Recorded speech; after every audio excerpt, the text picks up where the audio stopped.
شروع اللہ کے 99 بابرکت ناموں کے ساتھ، جن ناموں کے ساتھ زمین اور آسمان کی کوئی شے بھی نقصان نہیں پہنچا سکتی، اور وہی سب سے بہتر سننے اور جاننے والا ہے۔ فلسفی کو بحث کے اندر خدا ملتا نہیں، ڈور کو سلجھا رہا ہے اور سرا ملتا نہیں۔ اب یہ ڈور الجھ رہی ہے یا سلجھ رہی ہے، اسی الجھاؤ سلجھاؤ کے لیے آج ہم جہلم میں آئے ہیں، اور آج میں میزبان نہیں ہوں، آج میں مہمان ہوں، اور مہمان ہوں جناب انجینئر محمد علی مرزا صاحب کا۔ سر بہت شکریہ آپ کے ٹائم کا۔ جزاک اللہ خیرہ، ویلکم جی۔ لا حول ولا قوت الا باللہ، اللہم صلی علی محمد وعلی آل محمد۔ اللہ کا نام لے کے شروع کریں جی۔ ارے اللہ اکبر۔ اچھا، میں سب سے پہلے تو لائٹر ٹون میں پوچھوں گا، آپ کے علاوہ جہلم میں کون کون سی چیزیں مشہور ہیں؟ دریائے جہلم۔ دریائے جہلم، واہ واہ واہ واہ۔ اور وہ فوک سٹوریز بھی ساتھ یا صرف دریائے جہلم؟ چلے وہ بھی، جن کا انٹرسٹ ہے ان کے لیے وہ بھی۔ بالکل صحیح ہے۔ سکولنگ آپ کی ساری یہاں پہ تھی جہلم میں ہی؟ آپ کا ہاں پروڈکٹ جی، سارا کالج لیول تک تو یہیں پہ کالج تھی، اور لیول اس کے تک۔ بعد پھر ظاہر ہے کہ یونیورسٹی لیول کے لیے تو پھر شہر چھوڑنا پڑتا ہے۔ کہاں پہ تشریف لے گئے آپ؟ میں نے انجینئرنگ یونیورسٹی ٹیکسلا سے میکینیکل ٹیکسلا سے؟ انجینئرنگ کی۔ اچھا، ٹیکسلا تو پورے کا پورا ایریا جو ہے وہ تو ہیریٹیج اور جی ہاں، کلچر اسی اور طرح، سارا اسی کچھ طرح، وہ بہت جی زبردست۔ تو وہاں پہ ٹریول کیا، دیکھا وہ ہسٹری، وہ ہاں جی دیکھیے، اینشینٹ بس سویلائزیشن؟ صرف ایک میوزیم نہیں دیکھ سکا، باقی ساری چیزیں دیکھی، کیونکہ وہ صرف ہاں جی بس وہ اس لیے کہ میں نے کہا آج کل کرتے ہوئے نکل گئے، 5 کے 5 سال نکل گئے۔ اور اس کے بعد جو بیس ان اسلام آباد، اور وہاں پہ ہاں جی اسلام آباد، جاب بھی ساری اسلام آباد میں، سارا وہاں پہ کیا اس میں۔ اور پھر اس کے بعد یہ سلسلہ جو چل رہا ہے، کمنگ ٹو دا پوائنٹ، یہ سلسلہ اس وقت سے ہی چل رہا ہے، چائلڈہڈ سے چل رہا ہے کیا؟ اتنا دیکھیں مجھے بچپن سے کتابیں پڑھنے کا تو شوق تھا، اسکول لیول سے۔ انجینئرنگ اس کے بغیر ہو نہیں پاتی۔ یونیورسٹی میں بھی میں پیرلل میں ساری اسلامک بکس پڑھتا تھا۔ جی۔ یہ دعوت و تبلیغ کا کام جو آفیشلی یعنی ایک پلیٹ فارم بنا کے شروع کیا ہے، وہ 2008 کے اندر شروع کیا تھا، اکتوبر کے اندر آلموسٹ، اور پراپر جو قرآن کلاسز ہیں وہ اکتوبر 2010 میں ریکارڈ ہونا شروع ہوئی تھی۔ اور اس وقت ابھی یوٹیوب کو اتنا بوم نہیں تھا، وہ کسی دوست نے ایک چینل بنا دیا۔ یوٹیوب کے اوپر بوم جو ہے وہ 2014-15 میں آنا شروع ہوا، جب پھر آفیشیل چینل بھی ایک بھائی نے بنایا، جی۔ اور اس طریقے سے سارے معاملات آگے چل پڑے۔ اور یہ پیرلل میں میری جاب کے دوران تھا، میں ویکینڈ کے اوپر یہاں آتا تھا۔ اچھا، 2 دن ہفتہ اتوار چھٹی ہوتی تھی، اور فیملی میری ادھر، بیوی بچے ادھر، ادھر میں بیچلر ہوتا تھا تو میں پوری تیاری کرتا تھا، اور اس کے بعد آ کے یہاں پہ ایک لیکچر ریکارڈ کرواتا تھا، اور اس طریقے سے آلموسٹ آپ سمجھ لیں 8-9 سال پیرلل میں سلسلہ چلتا رہا۔ پھر 2017 میں جا کے کہیں ریٹائرمنٹ والا سلسلہ سٹارٹ ہوا۔ اچھا، ویسے تو یہ عجیب سی بات ہے اگر میں آپ سے پوچھوں کہ آپ کا ریلیجس بیک گراؤنڈ، آپ کی فیملی کا ریلیجس بیک گراؤنڈ تھا، کیونکہ ریلیجس بیک گراؤنڈ تو ہونا ہی چاہیے ہر کسی کا، یہ کوئی الگ چیز نہیں ہے کہ ریلیجس ہے یا نہیں ہے، لیکن آپ جو ہے وہ زیادہ فیملی جی آرتھوڈاکس قسم کے آپ کہہ سکتے ہیں، بالکل ہاں، ایک جو کنزرویٹو ریلیجس فیملی ہوتی ہے وہی تھی، یعنی نارمل نہیں تھے ہم، اب نارمل تھے، اب نارمل اس پوائنٹ آف ویو سے کہ ہاں جی سپر نارمل کہہ لیں، ہاں جی۔ تو یہ یعنی آپ سمجھ لیں اسکول لیول سے ہی دعوت اسلامی جو یہ الیاس قادری صاحب کی جماعت ہے، ان کے ساتھ اٹیچمنٹ ہو گئی تھی اپنی کالج لائف میں بھی، یونیورسٹی کی لائف میں بھی۔ تو ایک سمجھ لیں جس کو پریکٹسنگ مسلمان کہتے ہیں نا، تو وہ تھے، یعنی بالغ ہونے کی ایج سے پہلے سے ہی نمازیں سٹارٹ کرتی تھی، وہ شروع سے ہی تھا، گھر کا ایک ماحول اس طرح کا تھا کہ سب لوگ۔ داڑھی بھی شروع سے ہی رکھی ہوئی ہے، یعنی کبھی ایسا نہیں ہوا کہ داڑھی کاٹی ہو، ضرورت ہی نہیں پڑی۔ وہ جو لوگ ریورٹ ہوتے ہیں یا نہیں وہ نہیں تھا، وہ ایک پورا تھا، وہ ٹیک آف پہلے سے ہی تھا، اور گرومنگ ساری پہلے سے ہو رہی تھی ساتھ ساتھ اس میں۔ میکینیکل انجینئرنگ، اور اس کے بعد یہ کیا کوئی میکینیکل انجینئرنگ تو میری تعلیم ہے، بالکل ہے، اور میرا شوق تھا، یعنی میکینیکل انجینئرنگ میں آنرز کے ساتھ میں نے کی ہوئی ہے الحمدللہ، اور ٹاپ 10 پوزیشنز میں میری ہمیشہ پوزیشن رہی ہے الحمدللہ۔ تو یہ میرا شوق تھا، باقی دین تو ہر شخص کی ضرورت ہے، ہاں جی بالکل۔ تو مجھے اس تعلیم نے فائدہ بھی دیا۔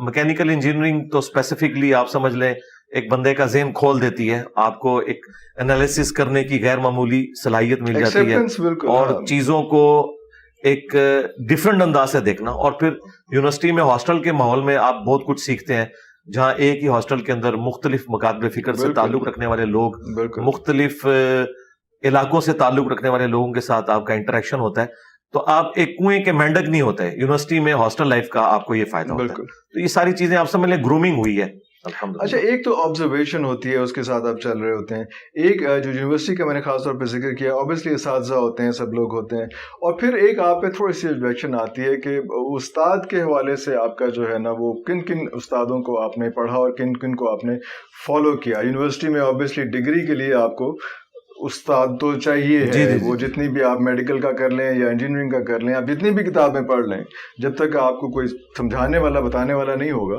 جی سمجھانے والے ہیں ڈگری, اللہ کا شکر الحمدللہ. تھوڑا سا دیکھیں ہاں اس میں آپ کو ایک چیز کلیئر کر دوں, جہاں تک یہ ڈگری والا معاملہ ہے, یہ تو جب سے یہ انگریزوں کے زیر سایہ مدارس بنے تو یہ ڈگریوں کا سلسلہ شروع ہوا. ادروائز پہلے تعلیم اس طریقے سے نہیں ہوتی تھی, ٹیچر کے ساتھ لوگ اٹیچ ہوتے تھے, پوری زندگیاں لگاتے تھے, اور ایک ہی ٹیچر سے مختلف چیزیں جو اس کی فیلڈ تھی وہ سیکھتے تھے, پھر اگلے ٹیچر کی طرف چلے جاتے تھے. تو وقت کے ساتھ ساتھ موڈ چینج ہو گیا. جس طرح صحابہ کرام کا جو سورس آف لرننگ تھا وہ نبی الاسلام کو دیکھ کر تھا, تابعین کا صحابہ کرام کو دیکھ کے تھا, اور ان سے نبی الاسلام کی باتیں کریم کر کے تھا. ان کے پاس ریٹن فارم میں نبی الاسلام کی احادیث نہیں تھی, یہ تو آ کے 3 صدی ہجری میں لکھی گئی ہیں. آج ہمارے پاس ریٹن ریکارڈ ہے, یہ وہ ریکارڈ ہے جس سے وہ لوگ استفادہ نہیں کر سکے, تو ایک ڈیفرنٹ موڈ. اب اس سے بھی اگلی ویلیو ایڈیشن ہوگی ہے ویڈیوز کی شکل میں. تو جہاں تک اس ماحول کا تعلق ہے جو دینی اعتبار سے, تو میں بچپن ہی سے یعنی علماء کی تقریر سننا, ان کے پاس بیٹھنا, ان سے سوالات کرنا, اور اس کے بعد یعنی ایک جنون کی حد تک. اور جب مجھے سیٹسفیکشن نہیں ہوتی تھی تو وہ بڑے علماء کی طرف ریفر کرتے تھے, اور اس کے بعد جب ان سے بھی بات بڑھ جاتی تھی تو وہ پھر بڑے علماء کی کتابوں کا بتاتے تھے. تو میں نے الحمدللہ جب 2001 میں انجینئرنگ یونیورسٹی سے فارغ ہوا تو میں نے بخاری اور مسلم پوری مکمل شرح کے ساتھ پڑھی. ہاں جی. اب 2 طریقے تھے, ایک تو یہ تھا کہ میں اپنے شہر کو چھوڑ کے فیصل آباد جا کے غلام رسول رضوی صاحب سے وہ بخاری خود پڑھتا. دوسرا یہ تھا کہ انہوں نے محنت کر کے اسے اردو میں ٹرانسلیٹ کر کے پلس پوری شرح لکھی, کراس ریفرنسز لکھے, میں اس کو پڑھتا, جو انہوں نے اپنی پوری زندگی کا سرمایہ ریٹن فارم میں. اسی طریقے سے صحیح مسلم غلام رسول سعیدی صاحب ایک بہت بڑے بریلوی عالم دین تھے, کچھ عرصہ پہلے ان کی ڈیتھ ہوئی ہے. انہوں نے جدید جو احکام و مسائل ہیں اس کے اوپر بھی کافی تفصیل کے ساتھ لکھا, تو میں نے ان کو ڈیٹیل سے پڑھا. پھر بھی کچھ چیزیں تھیں, پھر میں ان سے ملا اس طریقے سے. لیکن پراپر وہ جو مدرسہ سسٹم ہے, اللہ کا شکر ہے کہ مجھے اللہ تعالیٰ نے اس سے محفوظ رکھا ہے, اور اس کا مجھے فائدہ یہ ہوا ہے کہ اگر میں بریلویوں کی ڈگری لیتا تو دیوبندیوں نے کہنا تھا یہ تو گمراہوں کے پاس پڑھ کے آیا, اور اگر میں دیوبندیوں کی ڈگری لیتا تو بریلویوں نے کہنا تھا یہ گمراہوں کے پاس پڑھ کے آیا. جی پھنس جانا تھا.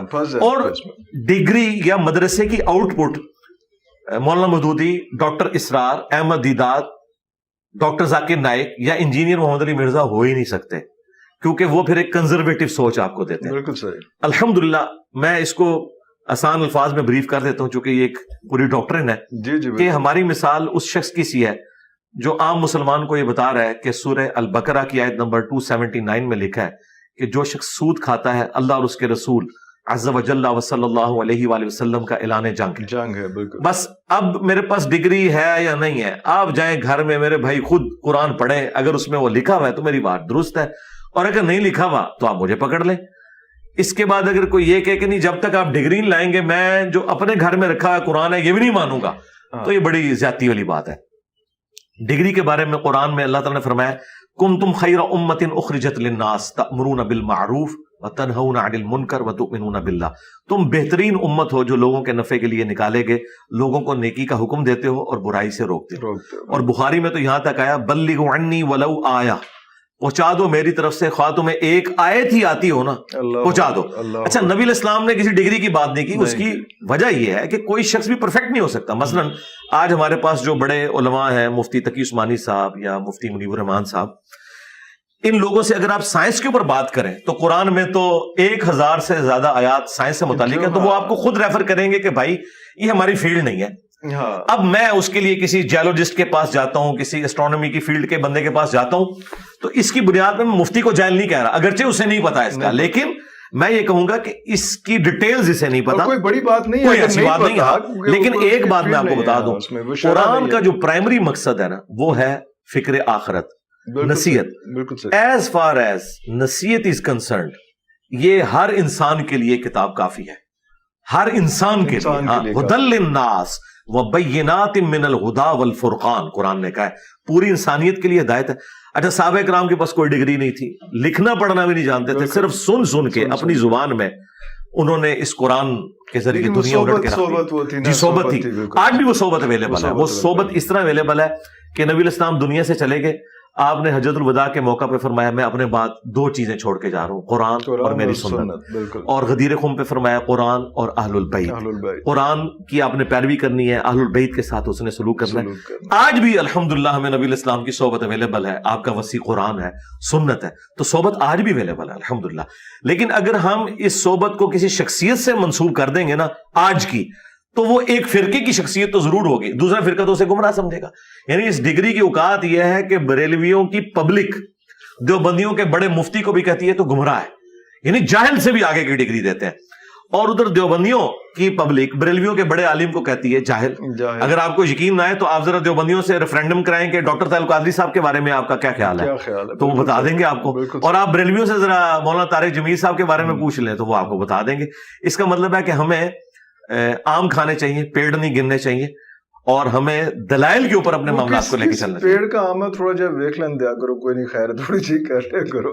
وہ آپ مجھے بتائیے کہ جس طرح سے آپ نے کہا کہ سود کے حوالے سے بات کی, تو سود کی ڈیفینیشن جب کرتے ہیں تو کوئی عالم کسی اور طرح سے کرتے ہیں, کسی اور طرح سے کرتے ہیں, کوئی اس کو کہتے ہیں, تو وہ ایک تھوڑے سے جواب میں سود قرآن آیا سود کے اوپر سب کا اتفاق ہے ڈیفینیشن. کیونکہ اگر آپ قاضی صاحب کو کہتے ہیں تو وہ اس کو سود کو جو گاڑی کی لون لیتے ہیں یا گھر کا لون, وہ ڈفرنٹ چیز ہے. دیکھیں دیکھیں جو بیسک سود ہے نا, حامدی صاحب کو میں نے بہت زیادہ سنا ہے, سود کی ڈیفینیشن میں کسی کا اختلاف نہیں, ذہن میں رکھیے گا.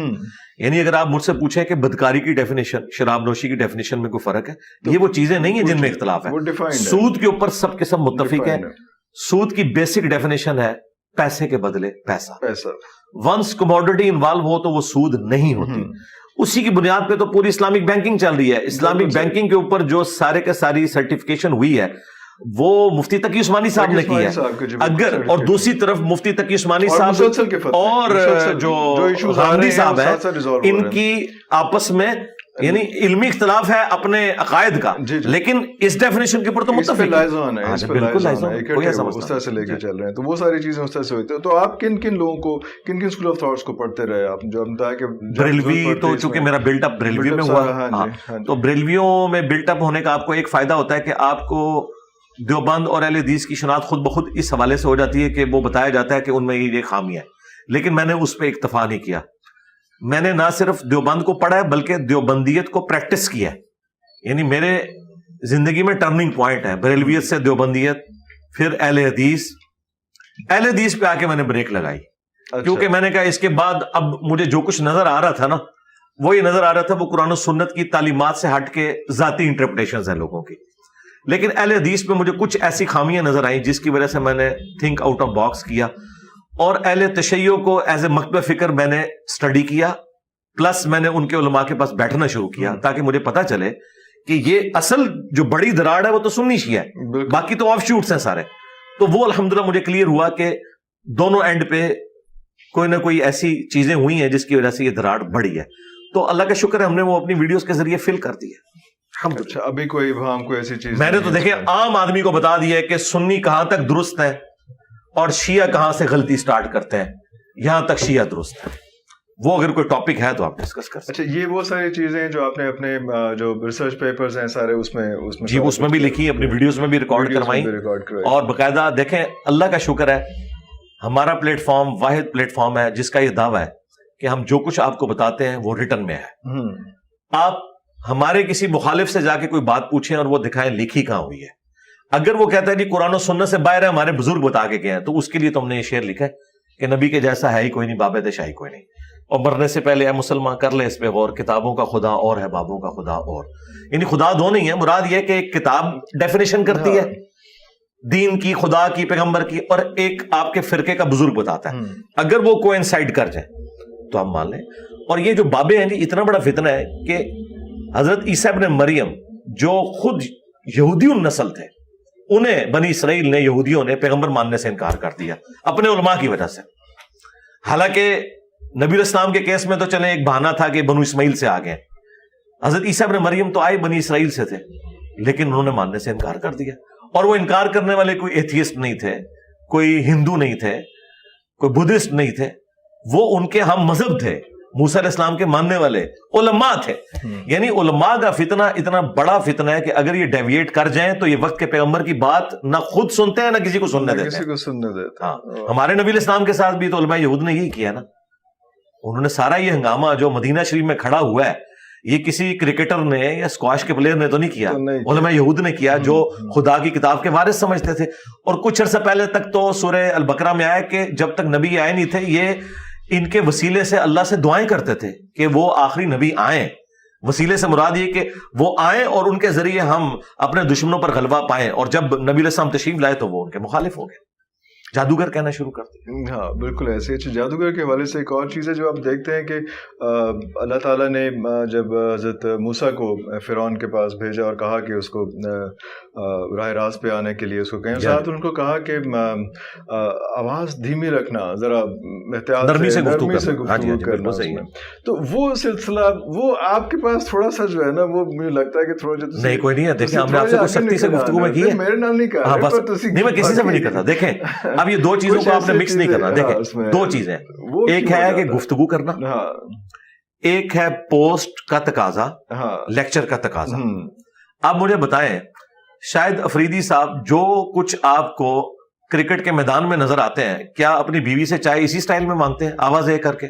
نہیں. تو دونوں جگہ کی ریکوائرمنٹ ڈفرنٹ ہے. جو ممبر کی ریکوائرمنٹ ہے، ہاں جی میں ممبر کی جو ریکوائرمنٹ ہے وہ یہ ہے، صحیح مسلم میں حدیث ہے، نبی علیہ السلام جب بھی ممبر پہ چڑھتے آپ کی آواز بلند ہو جاتی، غصے میں اضافہ ہو جاتا، آنکھیں سرخ ہو جاتی. یہ 2005 نمبر حدیث ہے. یوں لگتا جیسے کوئی جرنیل اپنی فوج کو تیار کر رہا ہے. Fair enough. تو یہ جو آپ میری ویڈیوز دیکھ رہے ہیں نا یہ میرے ممبر کی ریکوائرمنٹ ہے. اچھا اب آگے مجھ سے گفتگو یا پرسنل میٹنگ میں تو یہ معاملہ بالکل ڈفرنٹ ہے. جو موسیٰ علیہ السلام کو کہا گیا نا انہیں یہ نہیں کہا گیا کہ آپ نے تقریر دھیمی آواز میں کرنی ہے، وہ کہا کہ جب آپ نے ملنا ہے تو اس لیے. اچھا اور یہ تو ایک چیز ہے. دوسرا اس کا اسپیکٹ جو علماء سے اوور لک ہے وہ یہ ہے کہ پہلے ہم نے یہ ڈیسائیڈ کرنا ہے کہ ہمارا دین موسوی ہے یا دین ابراہیمی ہے. تو مسلمان آپ کو بتائیں گے ہم دین ابراہیمی کے اوپر ہیں، تو ہمارے لیے تو ابراہیم علیہ السلام کی سنت جو ہے نا وہ بہترین نمونہ ہے نا. قرآن میں واحد شخصیت ہے ابراہیم خلیل اللہ جن کے بارے میں سورہ ممتحنہ میں آیا کہ اے نبی ان کی زندگی میں آپ کے لیے بہترین نمونہ ہے. ہمیں کہا گیا سورۃ الاحزاب میں لقد کان لکم فی رسول اللہ اسوۃ حسنہ، اور ہمارے محبوب صلی اللہ علیہ وآلہ وسلم کو کہا گیا کہ آپ کے لیے ابراہیم کی زندگی میں بہترین نمونہ ہے. اچھا اب ہم قرآن سے پوچھتے ہیں کہ ابراہیم علیہ السلام کے دعوت کا سٹائل کیا تھا جب انہوں نے بتوں کو توڑا سورۃ الانبیاء میں اور بڑے بت کے کندھے پر کلہاڑا رکھا اور لوگوں نے بلا کے پوچھا کہ یہ کیا تم نے کیا ہے؟ انہوں نے کہا بڑے سے پوچھو. اچھا انہوں نے کہا تمہیں تو پتا ہے کہ وہ تو بول نہیں سکتے. تو پھر ابراہیم علیہ السلام نے کہا انتم وآباؤکم فی ضلال مبین، تم بھی تمہارے سارے بابے گمراہ تھے. تو انجینئر صاحب ابراہیمی ہے موسوی نہیں ہے. ٹھیک ہو گیا جی، یہ میں نے آپ کو علمی جواب دے دیا. علماء کو بھی پتا چل جائے گا علم کس چیز کا نام ہے. ہم ابراہیمی ہیں جی. اگر کسی نے موسوی بننا ہے اس اعتبار سے تو ضرور بنے ہم ابراہیمی ہیں. اچھا نہیں لیکن وہ جو الفاظ ہوتے ہیں وہ جو مجھے ٹوکنا آتے فقیر تو آج ایک ایک بات ڈسکس کریں. دیکھیں آپ اس طرح کی چیزوں پہ اگر ڈسکشن کریں گے آپ ایک ایک بات کو ڈسکس کریں. قرآن میں جی میں آپ کو بتاتا ہوں بالکل قرآن یہ کہتا ہے کہ آپ نے بات پہ ایک میرا اگلا کوسچن بھی ہوگا. قرآن کہتا ہے آپ نے ولگر لینگویج یوز نہیں کرنی. ہماری ویڈیوز میں کہیں ولگر لینگویج نہیں ہوتی. اچھا رہا آپ نے پنجابی کی کوئی مثال دینا یا کوئی محاورہ استعمال کرنا یہ قرآن کی سنت ہے. قرآن پاک میں اللہ تبارک و تعالیٰ پر بھی اعتراض یہی ہوا تھا جو انجینئر صاحب پہ ہو رہا ہے. اتنی بڑی کتاب اور اس میں چھوٹی چھوٹی چیزوں کی مثالیں ہیں، مکڑی کی، مکھی کی. قرآن میں ہے نا کہ کافروں کے ایمان کی مثال مکڑی کے جالے کی سی ہے. تو کافروں نے اعتراض کیا کہ اتنی بڑی ہستی مکھی کی مثالیں دے رہا ہے. تو اللہ تعالیٰ نے کیا فرمایا؟ اللہ تعالیٰ اس بات سے آر محسوس نہیں کرتا کہ وہ مچھر کی مثال یا اس سے کسی حقیر چیز کی بیان کرے. کیوں؟ اس کا مقصد بات سمجھانا ہے. اچھا سپیکر وہ ہوتا ہے جس کے اندر یہ کمپیٹنسی ہو کہ وہ محاورے بھی بیان کر سکے، وہ اچھی مثالیں بھی دے سکے، وہ حکمت کی بات بھی کر سکے. یہ ساری چیزوں کو جمع کرے تاکہ اس کے آڈینس میں جتنے قسم کے لوگ ہیں وہ اس میں سے حصہ حاصل کریں. قرآن میں ہے نا ادعو الی سبیل ربک بالحکمہ والموعظۃ الحسنہ وجادلہم باللتی ہی احسن. حکمت سے بلانا ہے, اچھے بات سے بلانا ہے, اور مجادلہ بھی کرنا ہے. ڈبیٹ بھائی پھر غامدی کے سٹائل میں نہیں ہوتی ہے. ہاں, ڈبیٹ پھر اسی سٹائل میں ہوتی ہے, منجی ٹھوکنے کے سٹائل میں. اچھا, منجی ٹھوکنے کے سٹائل کی جو بات ہے, یہ یعنی پنجابی میں محاورہ بولا جاتا ہے, یہ کوئی ولگر لینگویج نہیں ہے. اگر کسی کو یہ چیز پسند نہیں, وہ دوسری چیز لے لے. مثلا آپ کو بتاؤں, قرآن میں بھی ہر بندے کے ٹیسٹ کی چیز نہیں ہے. کسی کے لیے کوئی ٹیسٹ کی چیز ہے, کسی کے لیے. آپ کچھ لوگ سنیں گے, وہ کہتے ہیں جی قرآن سے ہم نے کسی نبی کا کوئی واقعہ سنا ہے. اچھا, اب ان کے لیے اگر آپ اس کو کوئی قرآن میں سخت آیات بتائیں, وہ کہے گا نہیں جی آپ کو رحمت کی آیات ڈسکس کریں. اس کا یہ مطلب نہیں کہ وہ آیات غلط ہے, وہ ان کی اپنی جگہ اہمیت موجود ہے. نبی علیہ السلام کی مبارک زندگی میں بھی اگر آپ دیکھیں تو بخاری مسلم میں حدیث ہے, ایک فاطمہ نامی عورت کی چوری کا مقدمہ لایا گیا اور لوگوں نے سفارش کی. نبی علیہ السلام کو اتنا غصہ آیا, آپ کا چہرہ انور سرخ ہو گیا. آپ نے مسجد میں ممبر لگایا اور کہا کہ تم سے اگلے لوگ اسی لیے برباد ہو گئے تھے کہ ان کے اشرافیہ کے لیے الگ قوانین ہوتے تھے. اچھا, اب نبی علیہ السلام کو اگر آپ اس غصے کی حالت میں دیکھیں, نبی علیہ السلام جب غصے میں آتے تھے نا تو صحابہ کہتے ہیں آپ کا چہرہ ہو جاتا تھا سرخ, اور یہاں ایک نس تھی جو باہر نکل آتی تھی. اگر میں آپ کی ویڈیو وہی وائرل کر دوں آج کی ڈیٹ میں, تو کیا میں آپ کی پوری سیرت کا کریکٹر لوگوں کو بتا رہا ہوں گا؟ یا میں میدان احد سے نبی علیہ السلام کی ایک تلوار پکڑے ہوئے اور زرہ پہنے ہوئے ویڈیو آن کر دوں تو لوگ کہیں گے یہ تو کوئی جنگجو ہے. میں ان کو بتاؤں کہ بھئی یہ وائز بھی ہے, وہ کہے گا نہیں ہم نے تو دیکھے اسی شکل میں. تو انجینئر صاحب, میں قرآن کی تفسیر پہ بھی بات کرتا ہوں, میری تفسیر ریکارڈ ہے الحمدللہ. بڑے بڑے وائزین دعویٰ کرتے ہیں قرآن کی تفسیر بہت کم لوگوں نے ریکارڈ کروائی ہے. 344 لیکچرز میں کرائی, اب میری 162 مزید ہو چکے ہیں, دوسری دفعہ ریکارڈنگ. اچھا, میں تمام کرنٹ افیئرز پہ بولتا ہوں, اس کے بعد سائنٹیفک جتنے ایشوز ہیں, ایتھیسٹ کے کوسچن جن پہ علماء کو وہ سوال بھی سمجھ نہیں آتے, جواب تو دور کی بات, میں ان کو بھی ایڈریس کرتا ہوں, ہر فیلڈ میں بولتا ہوں. تو جسے جو چیز انٹرسٹ کی لگتی ہے وہ دیکھ لیں. بالکل ٹھیک ہے. میں صرف دوسرا کوسچن میں آپ کو بتایا تھا, پوچھا تھا کہ وہ اس طرف آؤں گا. وہ اس میں یہ مجھے لگتا ہے کہ آپ نے جتنی ریسرچ کی, سارا کچھ کیا, ریسرچ پیپرز پہ بھی ہم آتے ہیں, لیکن ریسرچ سارا کچھ کیا, کچھ جب آپ ڈبیٹ شروع کرتے ہیں تو وہ ڈبیٹ کا جو کیٹیگری ہے, جن لوگ آپ کو بہت اوپر کے لیول پہ ہونا چاہیے تھا, آپ مجھے لگتا ہے کہ آپ الجھ جاتے ہیں ان آئی ڈونٹ نو, مجھے کہنا چاہیے کہ جو یوٹیوب کے جو باقی وہ اس لیول کے وہ مولوی حضرات ہیں نا, اس میں آپ یا علاقے کے اس میں وہ اسے آپ کی ریسرچ اوپر جانی چاہیے. میری ریسرچ اوپر ہے, آپ کی ریسرچ جامعۃ الازہر تک جانی چاہیے, آپ کی ریسرچ باقی جگہوں تک پہنچنی چاہیے. جی پہنچی ہوئی ہے اللہ کے فضل سے. میں آپ کو بتاؤں, لیکن ان لوگوں میں رہ کے آپ جو نا پھر, جی میں آپ کا سوال آ گیا, میں اس کا جواب ریبٹل کرتا ہوں. اسے جامعہ ازہر میں, مدینہ یونیورسٹی میں, ام القریٰ یونیورسٹی میں میرے اسٹوڈنٹس ہیں جو وہاں سے ڈگریاں لے کے یہاں کے علم حاصل کر رہے ہیں ہماری ویڈیوز کی برکت سے. اب آپ آ گئے اوپر لیول. یہی بات تو اللہ کو بھی کی تھی نا کافروں نے, کہ اللہ تو اتنا اوپر ہے, تو کیوں مکھی مچھر کی مثالیں بیان کرتا ہے. ٹھیک ہے, یہ کیوں بات کی؟ یہ اس لیے بات کی کہ انہیں لگتا تھا کہ اللہ کا یہ لیول نہیں کہ وہ مکھی کی بات کرے. اتنی میری بات سنیں نا, دیکھیں نا, یہ بات ہے نا, میں آپ کو قرآن سمجھا رہا ہوں, میں تو کوئی ذاتی مثال تو نہیں دے رہا کہ کافر کہتے ہیں کہ اللہ کو کیا پڑی ہے کہ مکھی کی مثال دے, اتنی بڑی ہستی. تو اللہ تعالیٰ نے کہا کہ اللہ تعالیٰ کوئی شرم محسوس نہیں کرتا کہ وہ مچھر کی مثال بیان کرے یا اس سے کم تر چیز کی. کیوں؟ اللہ ایک گڈ ٹیچر ہے, وہ اپنا پی ایچ ڈی لیول یا اس سے اوپر کا لیول نہیں دیکھ رہا, وہ دیکھے گا کہ میری بات ایک ریڈی باندھ نے بھی سننی ہے. ٹھیک ہے, جب میں بولتا ہوں نا منجی ٹھوک دی, تو 80% مسلمانوں کو یہ لینگویج سمجھ آتی ہے. آپ مجھے 20% کا لیڈر بنانا چاہتے ہیں, ان کا تو میں پہلے ہوں, ان کے لیے تو میرا انجینئر ہونا اور میرا سائنٹیفک فیکٹس پہ بولنا ہی ان کے لیے کافی ہو جاتا ہے. لیکن جس طرح اللہ تعالیٰ پبلک کے لیول پہ اتر کے مکھی اور مچھر کی مثال بیان کرتا ہے نا, تاکہ ان کو کامن مثال, یہ میری ریکوائرمنٹ ہے. اب آ گیا علماء کا. چونکہ ہمارے کمپیٹیٹر میرے بھائی کوئی کرکٹ کا پلیئر, اسکواش کا پلیئر تو نہیں ہوگا, میرا کمپیٹیٹر وہی ہوگا جو اسکالرز ہیں اور ان مسندوں میں بیٹھے ہوئے ہیں. اور جب وہ مجھے قادیانی کہہ کے ونریبل کریں گے تو آپ کیا سمجھتے ہیں میں خاموش بیٹھوں گا؟ نہیں, اس لیے کہ بھائی انہوں نے کروڑوں لوگ آپ کے اوپر چڑھا دیے ہیں. پاکستان میں آپ کسی کو قادیانی کہہ دیں, وہ بندہ گھر سے باہر نہیں نکل سکتا. یہ تو میری ہمت ہے نا کہ میں نے ان کو جواب بھی دیا. میں نے چشتی رسول اللہ, تھانوی رسول اللہ کی کتابوں سے نکالا اور ان کا مقدمہ میں نے انہی کے اوپر الٹ دیا. تو یہ مجھے اس لیے کرنا پڑتا ہے کہ یہ ابتدا کرتے ہیں. میں نے 10 سال تک کوئی ویڈیو ایسی ریکارڈ نہیں کرائی جس میں میں نے یہ لکھا اور ریپلائی ٹو فلاں.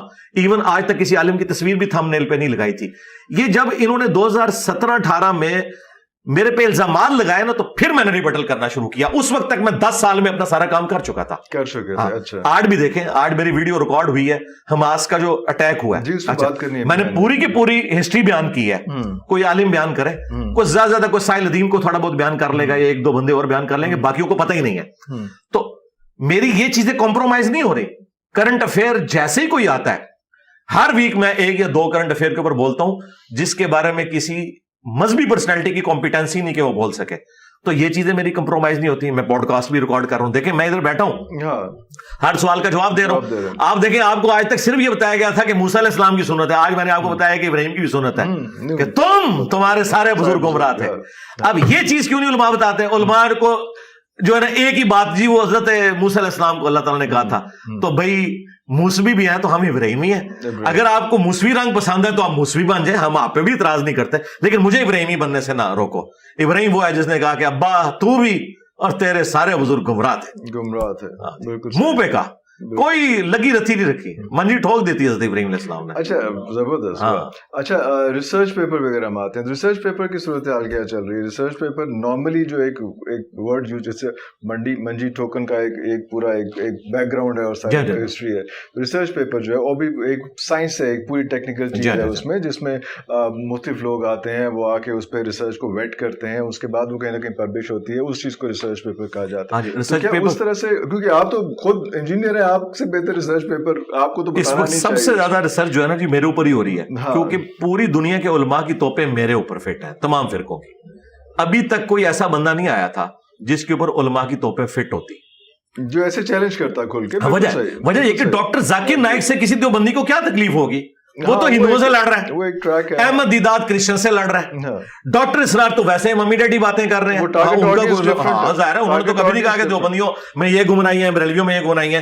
وہ تو بےچارے رسک لے ہی نہیں سکتے تھے. اچھا میں نے آگے ہر فرقے کو کہا کہ بھائی ادھر تمہارے بزرگوں نے کام ڈالا, ادھر تمہارے بزرگوں نے کام ڈالا, یہ تکفیری سوچ تھی, یہ تھی, یہ اس کا اینڈ رزلٹ یہ ہوا ہے, اب ہم نے یوں آگے چلنا ہے. اچھا اب یہ جب میں نے کیا تو سب کے رخ میری طرف ہوئے, تو پھر میں نے ویڈیوز میری الحمدللہ عام ہے.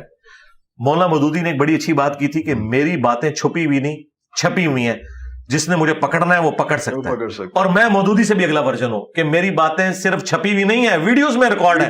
اور اتنی ویڈیوز ہیں کہ میری غلطی نکالنا بڑا آسان ہے. جو بندہ زیادہ بولتا ہے غلطی کے چانسز زیادہ ہے. لے کے آئے کوئی ایسی چیز جو بیسک اسلامک عقائد سے ٹکراتی ہو, قرآن و سنت سے ہٹ کے میں نے کوئی بات کی ہے, میں اگلا سورج طلوع نہیں ہونے دوں گا انشاءاللہ, توبہ ریکارڈ کرواؤں گا. اب جو آپ نے ریسرچ پیپرز کی بات کی ہے, وہ ریسرچ پیپرز میں نے چند کریٹیکل ٹاپکس کے اوپر ریٹن میں ان لوگوں کے لیے جن بیچاروں کی اپروچ نہیں تھی یوٹیوب تک, سوشل میڈیا تک, خصوصاً جو فیمیلز ہیں یا بوڑھے لوگ ہیں. اب تو خیر سب نے موبائل اٹھا لیے, میں نے تو ریسرچ پیپر لکھے تھے آج سے 10 سال پہلے, تاکہ وہ لوگ بھی کم از کم ریٹن میں ان کے سامنے چیزیں آ جائیں, اور آج کے لوگوں کے سامنے وہ نوٹس آ جائیں کہ وہ ایک ایک چیز کو خود کراس ریفرنس چیک کر لیں. لیکن ویژول فارم میں بھی ہے وہ سارا, ویژول فارم میں بھی ہے. اچھا اب یہ کہا کہ اس میں باقی علماء سے ویٹ کروانا, جی علماء سے ویٹ ہو چکے ہیں, ان کے پاس جا چکے ہیں, میں نے ان کو بھیجے ہیں کہ اس میں کوئی چیز ہائی لائٹ کرنی ہے تو آپ ہائی لائٹ کریں. اور پھر میں نے اس میں اس طرح کی ریسرچ نہیں کی ہے جس طرح سائنٹیفک ایک ریسرچ ہوتی ہے کہ آپ کوئی نئی تھیوری پیش کرتے ہیں. میں نے انہی کتابوں سے, عربی کتابوں سے ایک ایک ریفرنس دے کے ایک مینیجبل فارم میں چیز پیش کی ہے. اب اس کو کسی نے چیلنج کرنا ہے تو وہ کرے, لیکن کوئی نہیں کرے گا. اس کی وجہ ہے کہ وہ تو قرآن و سنت میں لکھا ہے.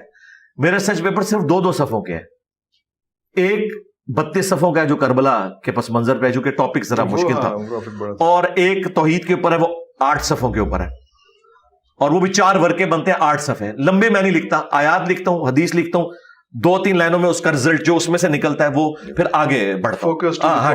ویڈیوز میں چونکہ لوگ کاؤنٹر کوسچن زیادہ کرتے ہیں, اس میں زیادہ تفصیل اس میں زیادہ چیزیں آ جاتی ہیں اس میں. اب اگر ہم تھوڑا سا یہ کرنٹ افیئرز پہ آ جائیں, کیونکہ کرنٹ افیئرز میں بیسکلی یہ بھی تو ایک دین کا حصہ ہی میں کہوں گا اس میں, کیونکہ انٹرنیشنل افیئرز اور سارا کچھ دین یہ بھی تو سب کچھ سکھا رہا ہے, صرف نماز پڑھنا تو نہیں سکھا رہا. حماس اور اسرائیل آج کے تناظر میں, آج اس وقت ابھی جنگ جاری ہے, سچویشن آڈ ہے, باقی لوگ بھی ایڈ ہونا شروع ہو رہے ہیں اس کے اندر, اس کے بارے میں کوئی آپ دیکھیں. حماس نے یہ جو ایکٹیویٹی پرفارم کی ہے, اگر آپ اسے ایبسولوٹلی دیکھیں نا سیاق و سباق سے ہٹا کے, تو یہ کوئی اچھی ایکٹیویٹی نہیں ہے ان کی. لیکن اس کے پیچھے چونکہ ایک پس منظر ہے, ہسٹری پوری, ہاں جی, کہ ظاہر ہے کہ جب آپ کسی کو اتنا دھکیل دیں گے کہ انہیں موت نظر آ رہی ہے, تو وہ کہتے ہیں پھر ہم نے ذلت کی بجائے عزت کی موت کیوں نہ مرے, اس لیے انہیں ریٹیلیٹ اس طریقے سے کرنا پڑا.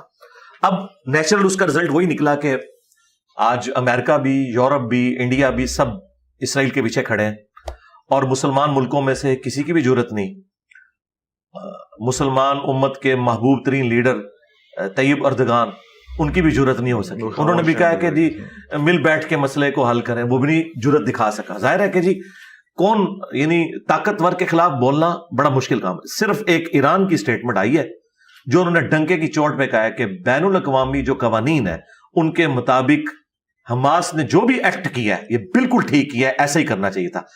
حیران کن بات یہ کہ حماس جو ہے سنی اہل حدیث وہابی تنظیم ہے اور ایران شیعہ، لیکن انہوں نے سپورٹ کیا. حزب اللہ شیعہ انہوں نے سپورٹ کیا حماس کو. سنی کسی میں جرت نہیں. اس کی وجہ یہ ہے کہ سنیت جو ہے نا وہ شیطان گرتے اس طریقے سے ہائی جیک ہو چکی ہے کہ ان کے اندر ایک خلافت یا پولیٹیکل سسٹم آف اسلام اس کی طرف ختم ہو چکی ہے. جو ڈاکٹر سرار صاحب نے اپنی ویڈیوز میں کہا تھا کہ سنیوں کو بے شک بری لگے یہ بات، میں سنی ہوتے ہوئے یہ کہہ رہا ہوں کہ یہ آپ کے اندر ایک کمزوری ہے جو شیعہ کے اندر نہیں ہے، اس کی وجہ سے وہ سپورٹ کر رہے ہیں اور ہماری بھی مورل سپورٹ ہے. باقی رہ گیا جو جہاد اور قتال والا معاملہ ہے، میرا خیال ہے کوئی بھی این جی او یہاں سے مجاہدین بھرتی نہ کرے.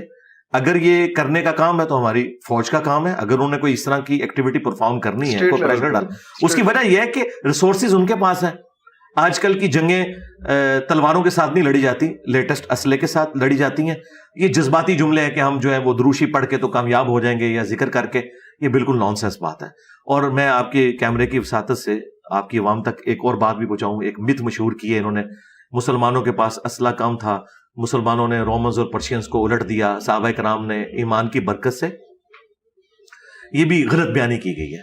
یہ کبھی نہیں ہوا کہ خالد ابن ولید یہاں سے تلوار لے کے نکلے اور سامنے سے بندہ جو ہے کلاشن کوف لے کے آئے. تو خالد ابن ولید کو تو اس نے نزدیک بھی لگنے دینا تھا. اسلحہ برابر کا ہی ہوتا تھا، ادھر بھی ایک تلوار ادھر بھی ایک تلوار. ہاں یہ ہو سکتا ہے تعداد کم زیادہ. آج اگر 1000 خالد ابن ولید یہاں سے نکلے اور سامنے سے ایک کلین شیو یہودی نکلے صرف کلاشن کوف لے کے، تو کیا کرے گا؟ لہٰذا یہ جذباتی جملے بولنا کہ جی ہم یہ کر دیں گے وہ کر دیں گے، جب تک آپ اپنی پاور کو اس طریقے سے نہیں ریٹین کرتے یا ایکوائر کرتے، اس طریقے سے ٹکرا جانا ایک بڑی طاقت کے ساتھ. راہ فلسطینیوں کا کرنا، ان کے پاس تو موت تھی، انہوں نے کہا اس طریقے سے بھی مرنا ہے، اس طریقے سے بھی مرنا ہے، تو ہم اس طریقے سے کیوں نہ مریں، وہ ان کا رائٹ تھا. لیکن باقی لوگوں کے لیے میں یہ بات کروں گا کہ کاش ہم اتنے اسٹرانگ ہوتے کہ آج ہماری دنیا میں آواز ہوتی، ہم ایک دھمکی لگاتے اور معاملات سیٹل ہو جاتے. لیکن مجھے نہیں نظر آ رہا کہ اس طرح ہے. تو کیا ہم فائنل کروسیڈ کی طرف جا رہے ہیں یا ابھی نہیں، ابھی وہ ٹائم نہیں آیا؟ دیکھیں جب تک اس میں سے کچھ نکلتا نہیں، عین ممکن ہے کہ ابھی تو ویسے جو نیتن یاہو نے کہا ہے، اس نے کہا کہ میں تو اب غزہ کی پٹی بھی ان سے چھینوں گا، اور اگر یہ مکمل طور پہ قبضہ ہو جاتا ہے اور یہ اس طریقے سے آگے عرب دنیا میں ٹریگر کرتا ہے، جس طرح دیکھیں سعودی عرب اگرچہ اسرائیل سے دوستی کر رہا ہے لیکن تھوڑا سا ڈھیلا پڑا ہے. انہوں نے کہا کہ اس میں قصور اسرائیل کا ہے، اتنا انہوں نے بیان دیا ہے، یعنی انہوں نے دونوں پارٹی کو خوش رکھا ہے. اس کے پیچھے ان کی کوئی اسلام سے ہمدردی نہیں سعودیہ کی، وہ عرب اسپرنگ سے ڈرتے ہیں کیونکہ عربی بنو اسماعیل ہیں اور یہودی بنو اسرائیل ہے. ان کی آپس میں جو ٹسل ہے نا وہ والی، وہ آج بھی اسی طریقے سے قائم ہے. ایون مسلمان کتنا بھی سیکولر ہو جائے نا، عرب کا مسلمان، وہ یہودیوں کو، اسرائیل کو ایکسیپٹنس نہیں دے سکتا ہے پبلک لیول کے اوپر. اس لیے یہ بھی عرب ملکوں کو ڈر لگا رہتا ہے کہ کہیں ادھر سے کوئی سپرنگ نہ اٹھے، ہمارا تختہ نہ کوئی الٹ دے. اس وجہ سے وہ اس قسم کے بیان دے رہے ہیں. لیکن اگر خدا نہ خواستہ ہے یہ مسئلہ آگے بڑھتا ہے تو اس طرف جا بھی سکتا ہے، عین ممکن ہے. آپ کو کیا لگ رہا ہے یہ ہو رہا ہے؟ کہ میں اور یا مقبول جان صاحب کی طرح یا ساحل ادیم کی طرح یا ڈاکٹر اسرار کی طرح میں خام خواہ جو ہے نا وہ تکے نہیں چلانے کا عادی، مجھے نہیں پتا. میں بھی میں ناٹ بھی، جب ہوگا تو پھر آپ ہم سے پوچھ سکتے ہیں. وہ تو پھر ہو چکا ہوگا، پھر کیا نہیں، پھر آپ نے پوچھنا ہے کہ ہم نے کرنا کیا ہے. لیکن پہلے اگر میں آپ کو بتاؤں تو اس کا کوئی فائدہ نہیں ہے. اس وقت کی صورتحال کا تو اسی وقت پتا چلے گا نا. دیکھیں غزوہ ہند کے نام کے اوپر کتنی ادھر جہادی تنظیمیں بنی، ٹھیک ہے. کل میں اور یہ صاحب کی ایک دیکھ رہا تھا، کوئی پوڈ کاسٹ تھی یا ان کا کوئی پبلک لیکچر تھا، اس میں وہ کہہ رہے تھے کہ نہیں یہ غزوہ ہند تو آئے گا جب عیسیٰ ابن مریم آئیں گے. میں نے کہا آج غوریہ صاحب آپ نے بات ٹھیک کی ہے، ہو سکتا ہے پہلے بھی آپ کرتے ہو، لیکن میں نے آپ کے منہ سے یہ بات سنی ہے تو یہ بات عوام کو بتائیں. عوام تو آپ سعید صاحب کے جہاد کو غزوہ ہند بنائے بیٹھی تھی، اس سے پہلے 1000 سال پہلے محمود غزنوی کو غزوہ ہند بنائے بیٹھی ہوئی تھی. اس کے اوپر انڈیا سے آپ نے دشمنی کی ہوئی ہے غزوہ ہند کی بنیاد کے اوپر. حالانکہ انڈیا بیچارے کا کوئی لینا دینا ہی نہیں غزوہ ہند کے ساتھ، وہ معاملہ ہی ایک بالکل ڈفرنٹ ہے. میں قطعاً اس حق میں نہیں ہوں کہ انڈیا پاکستان آپس میں لڑے، یہ کو ایگزسٹ کرے اور اپنی غریب عوام کو پاورٹی لائن سے اوپر لے کے آئے. چائنا نے پوری دنیا کے تخمینے فیل کر دیے. آج تک یہی تھا کہ جی صرف جو یورپین ملک ہیں, جو ٹھنڈے ملک ہیں, وہ ترقی کرتے ہیں. دیکھ لیں آپ کے ایشیا کے ایک ملک نے 30 سالوں میں 90% آبادی کو پاورٹی سرکل سے اوپر لے آئے. تو ابھی ہمیں یہ کرنے کی ضرورت ہے, زیادہ فوکس اس چیز جی اسی کے اوپر فوکس ہونا چاہیے. حضرت عیسیٰ کے حوالے سے بات ہوئی, تو آپ اس سائڈ پہ جاتے ہیں, یہ انٹر گلیکسی ٹریول اور پورٹلز اور سارا کچھ جو آج کل بڑا ایک صاحب نے جو صاحب کہہ رہے ہیں, انہوں نے ایک جملہ خود بولا نا کہ میرے تخمینے ہیں, یہ قرآن و سنت نہیں ہے. تو میرا خیال یہ جواب کافی ہے. ہمارا موقف یہ ہے کہ ہم قرآن و سنت میں بس اتنی بات کرتے ہیں جتنی آئی ہے. جب پریکٹیکلی کوئی چیز سامنے آئے گی تو ہم اس کے بارے میں بات کریں گے. May be may not be. دیکھیں فزکس میں, کیمسٹری میں آپ اس قسم کے تخمینے لگا سکتے ہیں. جس طرح آئنسٹائن نے جب جنرل تھیوری آف ریلیٹیوٹی پیش کی, میتھمیٹیکلی اس نے ثابت کیا. کئی چیزیں پھر پریکٹیکلی بعد میں ثابت ہوئی ہیں. کچھ تو ابھی بلیک ہول تو اس کے مرنے کے بھی 100 سال کے بعد ہم نے دیکھا ہے. تو 100 سال بعد پتا چل کے وہ ٹھیک کہہ رہا تھا. اس زمانے میں may be may not be.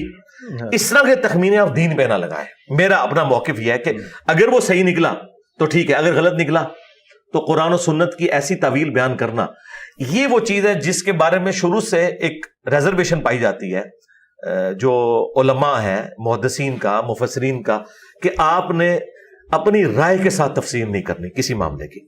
البتہ جب کوئی چیز ایگزیکیوٹ ہو کے سامنے آ جائے نا, سائنٹیفکلی کوئی چیز ثابت ہو جائے, اپنی رائے کے ساتھ تفسیر میں اپنی رائے ایڈ نہیں کرنی. نہیں, رائے ایڈ نہیں کرنی. ہاں, اگر کوئی سائنٹیفکلی چیزیں ثابت ہو جاتی ہیں, جس طرح جب تک ہم نے الیکٹرانک مائکروسکوپ نہیں بنائی تھی 1980s تک, ہمیں ایمبریولوجی کی فیلڈ میں بہت کم معلومات تھی. آج ہمارے پاس معلومات ہیں. اب ہم قرآن میں جو سورۃ المومنون میں, سورہ حج میں جو سٹیجز آئی ہیں ماں کے پیٹ میں بچہ بننے کی, آج ہم انہیں کو ریلیٹ کر سکتے ہیں. لیکن آج سے اگر آپ کہیں کہ 100 سال پہلے ہم نہیں کر سکتے تھے. اس لیے آپ دیکھیں قرآن کی آیات کے ترجمے میں بھی مس ہینڈلنگ ہوئی لوگوں سے. سورۃ العلق میں خلق الانسان من علق, تو علق کا ترجمہ خون کا لوتھڑا, یہ چلتا آ رہا ہے. آج کل آپ لیٹسٹ ترجمہ دیکھیں تو وہ کہتے ہیں سسپینڈڈ چیز, علق کہتے ہیں معلق چیز کو, اور وہ یوٹرس کے اندر جو ایمبریو ہے وہ سسپینڈڈ فارم میں ہوتا ہے.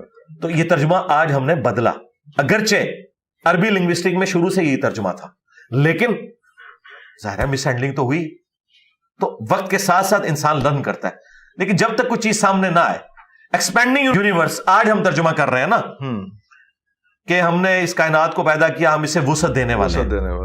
سورہ الذاریات میں آئنسٹائن سے پہلے تو ہم یہ ترجمہ نہیں کرتے تھے اس طریقے سے, ایکسپینڈنگ یونیورس, لیکن وہ اب چیز سامنے آئی ہے تو بات کر رہے ہیں. تو اسی طرح سے چیزیں آگے چلیں گی. آپ کو توقع ہے کہ یہ اگر ریسرچ اور آگے جاتی ہے اور اگر اس طرح کوئی چیز آ گئی جاتی ہے تو ٹھیک ہے, تو پھر اس کو امپرووائز کرنا جی کر سکتے ہیں. لیکن اس سے پہلے کوئی, اور میرا خیال ہے جن صاحب کی آپ نے بات کی ہے وہ بھی ایمانداری کے ساتھ وہ کہتے ہیں یہ میری رائے ہے, وہ یہ نہیں وہ کرتے نہیں. اب ان کے ماننے والے اگر اسے ایگزیجریٹ کر کے پریزنٹ کرتے ہیں نا تو وہ زیادتی والی بات ہے. جب کوئی کہہ رہا ہے نا میری رائے ہے, تو رائے تو وہ رکھ سکتا ہے کوئی بھی, ٹھیک ہے رکھے, اس کا حق ہے, لیکن کسی اور کو پابند نہ کرے. جی کر سکتے ہیں. ہم کہتے ہیں کہ قرآن و سنت میں جتنا آیا نا اتنے میں تو ہم احتیاط میں ہے نا جی, اس سے آگے ہم نہ جائیں. مجھے کوئی پابند تو نہیں کر سکتا کہ آپ ضرور آگے جائیں.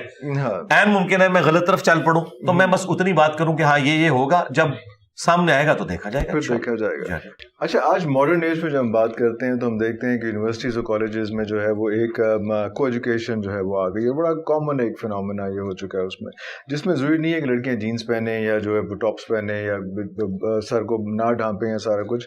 بہت سے ہم نے ملکوں میں دیکھا جہاں پہ انہوں نے اسکارفس لے کے پورے جینس بھی پہنی ہوئی ہے, لیکن پورے جو ہے انہوں نے فل پراپر کور بھی کیا ہوا اس میں.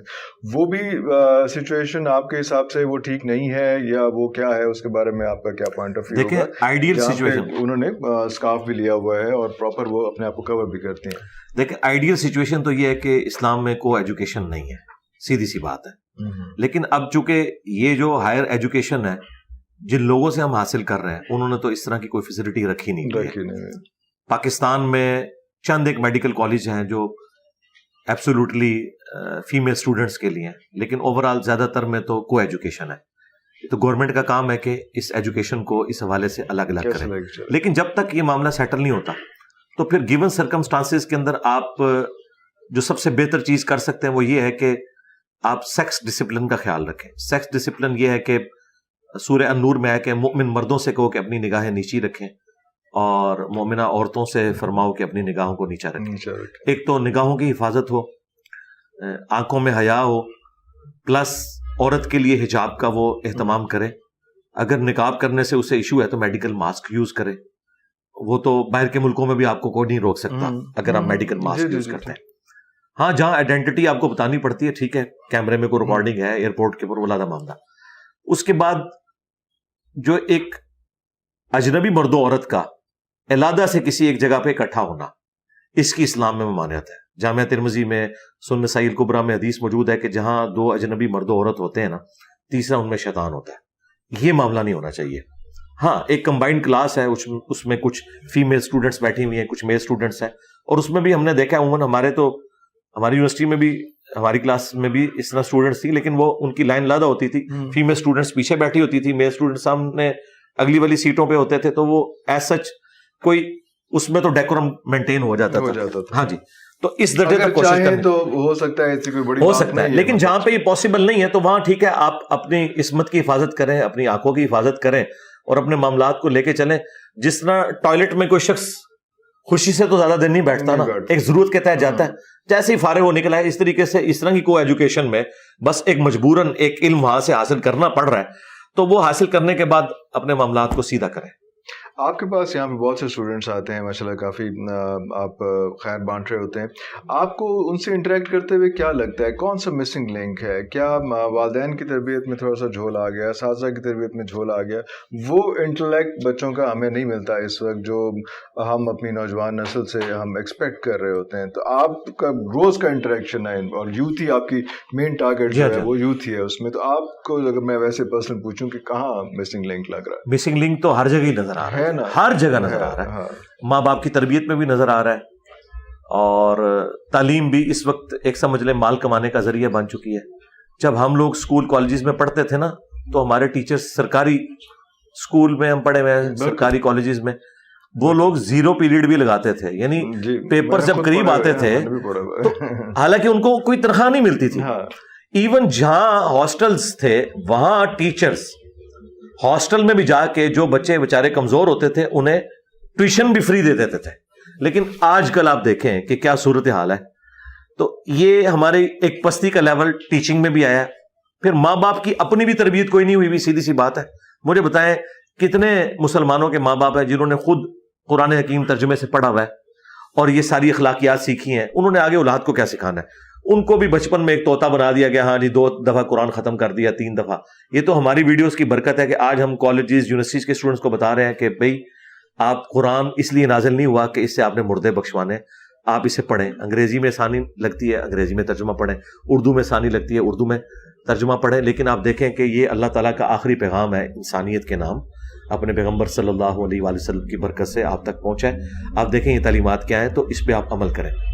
پھر آپ اگر پالیٹکس میں آ جائیں, وہاں پہ بھی ہمیں فقدان نظر آتا ہے. یہ پالیٹکس اس وقت جس گراوٹ کا شکار ہو چکی ہے, معذرت کے ساتھ جس طریقے سے کنڈکٹ کیا گیا خصوصاً پی ٹی آئی کی جانب سے, اور نون لیگ اور پیپلز پارٹی کا تو معاملہ اس لیول کا نہیں تھا جو پی ٹی آئی میں, چونکہ ینگ جنریشن تھی, غصہ بھرا ہوا تھا. پھر جس طریقے سے سوشل میڈیا پہ گالی گلوچ اور ایک دوسرے کے بارے میں یہ کرنا, اس چیز نے ہماری وہ نارمز وہ والی بھی ختم کر دی. تو یہ ہر لیول کے اوپر ہمیں گراوٹ نظر آ رہی ہے. ٹیچنگ میں نظر آ رہی ہے, ماں باپ کی تربیت میں نظر آ رہی ہے, پولیٹیشنز کی تربیت میں نظر آ رہی ہے. جب وہ میڈیا میں بیٹھ کے اس قسم کی تقریریں کریں گے اور ولگر قسم کے جملے لوگوں کے اوپر کسیں گے, تو ماننے والے تو 4 ہاتھ آگے جائیں گے. So from where to start, from where to begin? بگن یہ ہے کہ میں یہ نہیں کہتا کہ گراس روٹ لیول سے شروع کریں, میں کہتا ہوں کہ جہاں پہ جو ہے وہاں پہ وہ دیا روشن کرے. مثلا اگر میں اس پوسٹ پہ سب لوگ سیریس ہو جائیں اپنے سب جو بجائے رونا رونے کے نا, سب لوگ یہ جو لوگ بیٹھ کے انٹلیکچوئل ڈسکشن کرتے ہیں ان سے پوچھو تم کیا کر رہے ہو. میں یعنی جو ریگولر آپ کے مین میڈیا چینلز کے اوپر پولیٹیکل ڈسکشنز آتی ہیں نا, اور لوگ بڑے بڑے افلاطون لا کے بٹھائے ہوتے ہیں, ان کی اپنی جو پرسنل لائف ہے انتہائی بری لائف ہے, انتہائی بد اخلاقی پہ مبنی ہے, اور وہ لوگوں کو بتا کے یہ کہہ رہے ہوتے ہیں کہ جناب یہ اخلاقیات کی کمی ہے. خود وہ سب سے زیادہ بد اخلاق ہوتے ہیں اپنی نجی زندگی کے اندر. تو یہ لیکچر دینے چھوڑیں, پریکٹیکلی جو سمجھتا نہیں ایسا ہے وہ اسٹیپ فارورڈ کرے اور آ کے لوگوں کو اپنی فیلڈ میں تو ایجوکیٹ کرے نا کہ ہاں ہم اپنے لیے اب یہ نارمز رکھتے ہیں. جس سے مجھے ابھی بڑی خوشی ہوئی ہے کہ ڈان نیوز کے اوپر ایک پی ٹی آئی کے ورکر سے جس طریقے سے بھی ایک انٹرویو لیا گیا تو ادھر جو اپ رائٹ قسم کے صحافی تھے انہوں نے کہا نہیں ڈان کا ایک لیول ہے, ٹھیک ہے نا. اور حالانکہ یہ وہ ڈان ہے جس نے پی ٹی آئی سے گالیاں کھائی ہوئی ہیں, انہوں نے پی ٹی آئی سے گالیاں کھائی ہوئی ہیں جب پی ٹی آئی اسٹیبلشمنٹ کی گود میں بیٹھی ہوئی تھی, ٹھیک ہے. دیکھ لیں آج وہ کتنے اپ رائٹ لوگ ہیں کہ انہوں نے پی ٹی آئی کا ساتھ دے دیا, صرف اپنے رول کے اوپر کمپرومائز نہیں کہا. ہمیں اس قسم کے لوگ چاہیے. نظر آ رہے ہیں جی, مجھے تو ہر جگہ نظر آتے ہیں لوگ, لیکن بات یہ ہے کہ وہ لوگ نہیں, میں تو سمجھتا ہوں, لیکن ان لوگوں کو شاید آپ لوگ نہ پسند کرتے ہوں. اب وہ سامنے آئیں گے تو پھر ظاہر ہے کہ ہمیں تو بدنام کروا دی گئے. مجھے بتائیں آسمہ جہانگیر جب تک زندہ تھی کسی نے قدر کی ان کی؟ ہزاروں مردوں کے اوپر بھاری ایک دلیر عورت تھی. اگر یہ ایک داڑھی پگڑی والا بندہ کہہ رہا ہے تو اس کو آپ ہلکا نہ جانے, ٹھیک ہے. تو دیکھیں وہ طالبان جنہوں نے ان کو کافر ڈکلیئر کیا, ان کو وکیل کوئی نہیں ملتا تھا کیونکہ اسٹیبلشمنٹ کا دباؤ تھا. آسمہ جہانگیر نے کہا میں فری کیس لڑوں گی. وہ الطاف حسین جس کو پوری اسٹیبلشمنٹ نے مل کے, میرے بھی ان سے ریزرویشن تھی, اور ان کے خلاف کیس چلایا, کوئی وکیل نہیں تھا ان کا کیس لڑتا, آسمہ جہانگیر نے کہا میں لڑوں گی. یہ بیسک رائٹ ہے. آئی قاتل کو بھی اللہ تعالیٰ حق دیتا ہے کہ وہ بھی اپنا وکیل کرے گا, وہ بھی اپنی بات کرے گا. یہ اپ رائٹ لوگ ہوتے ہیں جو ہمیشہ حق کے لیے کھڑے رہتے ہیں. وہ یہ نہیں دیکھتے کہ یہ سامنے میرا مخالف کون ہے, یہ میرا مخالف ہے یا اس نے فلاں وقت میرے ساتھ یہ کیا تھا تو اب میں اس کے ساتھ یہ کر دوں. اس طرح کے لوگ ہر جگہ موجود ہوتے ہیں, لیکن اس طرح کے لوگ سیلف موٹیویشن پہ چل رہے ہوتے ہیں. لوگ ایسے لوگوں کو پسند نہیں کرتے کیونکہ ان کی بدنامی زیادہ ہو جاتی ہے. تو اس طرح کے لوگ ہر زمانے میں موجود ہیں, آج بھی موجود ہیں. آپ تلاش کریں. اگر میں 2-4 صحافیوں کے نام لے دیے تو باقی ناراض ہو جائیں گے, تو اس لیے میں یعنی آپ کو خود کہتا ہوں کہ آپ تلاش کریں, اس طرح کے لوگ موجود ہیں. بالکل صحیح ہے. مرے ہوں کا ذکر میں کر سکتا ہوں کیونکہ اس پہ لوگوں کو صبر آ جاتا ہے. ہاں, لیکن ہم لوگ آج کل تو دعاؤں پہ بہت زیادہ آ گئے نا کہ یہ ملک جو ہے یہ بچے گا, دعاؤں سے بچے گا. یہ جو کہانی ہے نا جی, یہ جو کہانیاں صوفیوں نے کرائی, ان کو اشفاق احمد صاحب, واصف علی واصف صاحب میرے استاد ہیں, میں ان کی عزت کرتا ہوں, لیکن یہ جو کہانیاں ان کو کروا کے کہ ریالٹی سے اس کا کوئی تعلق نہیں ہے. ریالٹی یہ ہے کہ بھائی 10 دفعہ دروشی پڑھنے سے پیٹ نہیں بھرتا. ریالٹی یہ ہے کہ 100 دفعہ سبحان اللہ پڑھنے سے پیاس نہیں ختم ہوتی. وہ آپ کو محنت کرنی پڑنی ہے. پاکستان کو یہ دعاؤں کے اوپر ہی لے کے چل رہے تھے, تو دیکھیں 2 ٹکڑے تو ہو گیا نا, بنگلہ دیش الگ ہو گیا نا. کسی بزرگ کی دعا لگی, کوئی کام نہیں آئی ہے. جب ہمارے کرتوت برے ہوں گے نا, دعا کوئی کچھ نہیں کرے گی. قرآن پاک میں اللہ تعالیٰ نے فرمایا کہ اللہ تعالیٰ کسی قوم کی حالت اس وقت تک نہیں بدلتا جب تک کہ وہ خود اپنی حالت نہ بدل لے اور اللہ تعالیٰ کی نعمتوں سے اپنے آپ کو بغاوت میں نہ لے جائے. اس کا وائس ورثہ بھی درست ہے کہ اللہ تعالیٰ کسی سے نعمت اس وقت تک نہیں چھینتا جب تک کہ وہ خود کوئی ایسی حرکت نہ کر لے کہ اللہ تعالیٰ اس سے وہ نعمت چھین لے. تو یہ اسی طریقے سے ہوتا ہے دنیا میں, اسی طریقے سے رول چلتے ہیں. اور میں اس پہ اکثر کہتا ہوں کہ ہمیں اس قسم کے وائزین جو ہے وہ کس طرف دھکیلتے ہیں کہ اوپر آ کے اگر برا حکمران بیٹھتا ہے وہ کہتے ہیں جی ہمارے کرتوت ہیں جی. بھائی قیامت دی نشانیاں نے جی, قیامت دی ساری نشانیاں پاکستان ہی پوری ہوئی ہیں. یورپ امریکہ تک کتنے چلا گئے, وہ تو اوپر چلا گیا. انہوں نے تو دنیا کو رہنے کے قابل بنا دیا ہے. ہم صرف مسلمان ملک ہیں, وہ اسلامی ملک بن گئے ہیں جہاں پہ دیکھیں احترام جان احترام مال, یہ 2 چیزیں ہیں. اس کے بعد تو کوئی چیز نہیں ہے. یہ یورپ امریکہ میں ہے, دیکھ لیں دنیا سکون سے زندگی گزاری. یہاں سے بھی جس مولوی کو خطرہ ہوتا ہے ادھر ہی جاتا ہے, ادھر جا کے یہ کہتا ہے کہ یہود و نصارہ کے ملک میں آپ نہ جائیں, اور وہاں سے آئے ہوئے ڈالرز اور پاؤنڈز کھاتا ہے اور کہتا ہے یہود و نصارہ کے ملک میں نہ جائیں. سیف بھی وہیں پہ فیل کرتا ہے اپنے آپ کو. جی ظاہر ہے. آپ دیکھیں گاندھی صاحب کیوں گئے ہیں, مجبوراً گئے ہیں نا. گاندھی صاحب کو جو یہاں سے نکلنا پڑا کسی ہندو کے ڈر کی وجہ سے نکلے ہیں, وہ کسی کرسچن کے ڈر کی وجہ سے نکلے ہیں, یہ سو کالڈ دینی پیشواؤں کے ڈر کی وجہ سے نکلے ہیں نا. اس زمانے میں کتنے علماء تھے جنہوں نے خودکش حملوں کے خلاف فتوے دیے ہیں, ایک ایک کر کے سب کو اڑا دیا گیا, تو ان کو نکلنا پڑا. لیکن دعا کا ایک امپیکٹ, ایک وہ چیز وہ تو ہے, وہ اپنی جگہ. دعا دیکھیں, دعا تو مومن کا ہتھیار ہے, اس میں کوئی شک نہیں. دعا کی ترغیب اس لیے دلائی گئی ہے کہ آپ اپنے اسباب پورے رکھیں, اس کے بعد آپ مسبب الاسباب سے بے نیاز نہ کریں اپنے آپ کو. ہاں, یہ دونوں چیزیں ہیں. جیسے علم اور عمل دونوں چیزیں ہیں, امر بالمعروف و نہی عن المنکر دونوں چیزیں ہیں. دین اور دنیا, فی الدنیا حسنہ بھی ہے و فی الآخرۃ حسنہ بھی. اسی طریقے سے یہاں پر بھی اسباب بھی اختیار کرنے ہیں اور مسبب الاسباب پہ بھی نظر رکھنی ہے دعا کے ذریعے. دعا کبھی بھی رد نہیں جاتی. قرآن میں واضح ہے ادعونی استجب لکم، اے میرے بندو مجھ سے مانگو میں قبول کروں گا. جامع ترمذی میں حدیث ہے کہ جو شخص یہ چاہتا ہے نا کہ اللہ تعالیٰ مشکل حالات میں اس کی دعا قبول کرے، اسے چاہیے کہ جب وہ آسودہ حال ہو اس وقت بھی اللہ کو یاد رکھا کرے. ایک اور حدیث ہے جامع ترمذی میں، مسند احمد میں، کہ دعا کبھی رد نہیں جاتی. یا تو جو تم نے مانگا وہ مل جائے گا، یا اس کے نعم البدل کے طور پر کوئی اور چیز اللہ تعالیٰ تمہیں دے دے گا، یا کوئی مصیبت ٹال دے گا. اور اگر یہ بھی نہ ہوا تو آخرت میں ثواب مل جائے گا. یعنی دعا تو رد ہوتی نہیں ہے. لہٰذا اگر کسی کو کوئی منہ مانگی خواہش نہ بھی پوری ہوئی، وہ یہ نہ سمجھے کہ دعا ضائع گئی ہے، اللہ نے اس کی برکت سے اس کی کوئی مصیبت ٹال دی. اگر یہ بھی نہیں ہوا تو آخرت میں تو وہ سیف ہے. یہ ضروری نہیں ہے. قرآن میں آیا کہ کسی چیز میں تم شر سمجھ رہے ہوتے ہو اس میں تمہارے لیے خیر چھپا ہوتا ہے، اور کسی میں تم خیر سمجھ رہے ہوتے ہو اس میں تمہارے لیے شر چھپا ہوتا ہے. اللہ جانتا ہے، تم نہیں جانتے. ہر شخص کی زندگی میں ایسے واقعات ہیں جب وہ واقعہ ہوتا ہے انسان کہتا ہے میں تو برباد ہو گیا، لیکن 10 سال بعد اگر اس سے پوچھے وہ کہتے ہیں یار وہ نہ ہوا ہوتا تو آج میں اس عروج پہ نہ آیا ہوتا. ہاں، ہر مشکل کے بعد آسانی ہے. ان مع العسر یسرا، ان مع العسر یسرا. پریگنینسی کی ایک تکلیف کے بعد ایک بڑی آسانی ہے اولاد کی خوشی میں. یہ اللہ نے رکھا ہوا ہے کہ ہر مشکل کے بعد آسانی آتی ہے. انبیاء کی دعائیں کنٹینیوس مختلف سب کی وہ سارا چلتا رہتا ہے ساتھ سلسلہ اس میں، تو وہ ساری چیزیں بھی ساتھ لے کے قرآن کی دعائیں اور نبی الاسلام کے سنت اذکار صبح و شام کے. ہم نے تو باقاعدہ ان کے اذکار کارڈ چھاپ دیے ہیں جو بخاری مسلم میں. نبی الاسلام صبح و شام کے دعا، یعنی نبی الاسلام جب صبح کے وقت اٹھتے تھے تو کون سی دعائیں پڑھتے تھے؟ وہ آلموسٹ 21 کے قریب اذکار ہیں. پھر شام کے وقت 21 کے قریب، ہاں جی 21 کے قریب ہیں جو احادیث میں رپورٹ ہوئے ہیں. وہ دعائیں آپ ان کے ترجمے بھی ہم نے ساتھ پرنٹ کیے، آپ کو انشاءاللہ اینڈ پہ وہ دے بھی دیں گے. ہم PDF بھی ان کے رکھے ہیں، ایپس بھی بنی ہوئی ہیں. ایک ایک دعا اتنی پرفیکٹ ہے کہ میں آپ کو ایک مثال دیتا ہوں. ایک دعا المستدرک للحاکم میں سیدہ فاطمہ سلام اللہ علیہا، نبی الاسلام کی لاڈلی ترین بیٹی اور خاتون جنت، نبی الاسلام نے کہا اے فاطمہ میری بیٹی تو مجھ سے گفٹ کیوں نہیں لے لیتی؟ آپ لاڈ کا انداز دیکھیں. اور ایک باپ جو امام الانبیاء ہے وہ اس بیٹی کو دے رہا ہے جو جنت کی عورتوں کی سردار ہے، اور اس کو کہہ رہا ہے کہ میں تمہیں ایک ایسا گفٹ دینے لگا ہوں، یہ لے لو مجھ سے اپنے باپ سے، کہ صبح اور شام ایک ایک دفعہ یہ دعا مانگا کرو. یا حیو یا قیوم برحمتک استغیث، اے خود سے زندہ ہر چیز کو تھامنے والے میں تیری رحمت کے ساتھ تیری مدد کا سوال کرتا ہوں. اصلح لی شأنی کلہ، میرے تمام کاموں کو تو سنوار دے.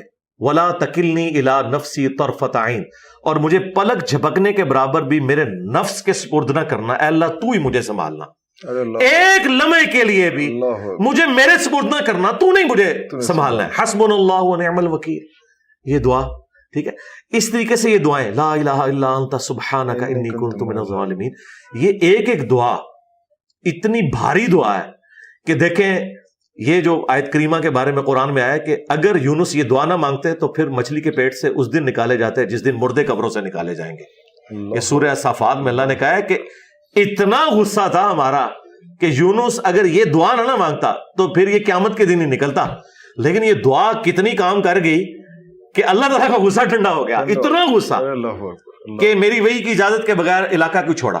اور دعا کتنی سمپل ہے، لا الہ الا انت سبحانک، اے اللہ تیرے سوا کوئی معبود نہیں اور تو پاک ہے، تو غلطی کر ہی نہیں نہ سکتا. انی کنت من الظالمین، میں تو انسان ہوں، غلطی کروں گا. اب یہ انہوں نے اپنی کمزوری مان لی. اللہ کو یہ پسند ہے کہ آپ اس کے سامنے اپنی کمزوری مانیں. یہی شیطان اور آدم میں فرق ہے. شیطان نے اپنی غلطی کی جسٹیفیکیشن دی تھی، اللہ نے کہا مردود. آدم نے کیا کہا تھا؟ ربنا ظلمنا انفسنا. لہذا آدمی وہ ہے جس کی نسبت آدم کے ساتھ ہو. آدم کے ساتھ. اور آدم یہ ہے کہ اپنی غلطی کی جسٹیفیکیشن نہیں دیتا، وہ کہتا ہے آئی ایم سوری، بس اللہ تعالیٰ کہتا ہے ٹھیک ہے معاف کر دو. ارے اللہ. اچھا لاسٹ کوشچن آپ کے، اللہ تعالیٰ آپ کو اپنی حفاظت میں رکھے. لیکن کچھ یہاں پہ ہمیں ویڈیوز وغیرہ ملتی ہیں کہ جناب کوئی حملہ ہو گیا، کوئی یہ ہو گیا، چیزیں ہو گئی، خدا نہ خواستہ وصیت وغیرہ کوئی پوری لکھی ہوئی ہے؟ ایک عجیب، میں نے کیا وصیت کرنی ہے؟ ہم تو اس شخصیت کی وصیت کو ہی آگے پہنچا رہے ہیں کہ جن کا ہم نے کلمہ پڑھا ہے. ہماری وصیت یہی ہے کہ نبی الاسلام نے فرمایا اپنے بعد 2 چیزیں چھوڑ کے جا رہا ہوں، اللہ کی کتاب اور اس کے نبی کی سنت. اور نبی الاسلام نے فرمایا کہ میرے بعد قرآن کو پکڑ لینا اور میرے اہل بیت کے ساتھ اس نے سلوک کرنا. یہی وہ وصیت ہے جو نبی الاسلام نے ہمیں کی تھی، اور ہم یہی وصیت آگے بھی کر رہے ہیں. ہم کیا لوگوں کو سکھا رہے ہیں؟ قرآن و سنت سکھا رہے ہیں، اہل بیت کی محبت سکھا رہے ہیں، ان کا ادب سکھا رہے ہیں، صحابہ کرام سے عقیدت سکھا رہے ہیں، اور یہی ہم آگے بھی وصیت کریں گے. سر بہت شکریہ. جزاک اللہ خیر.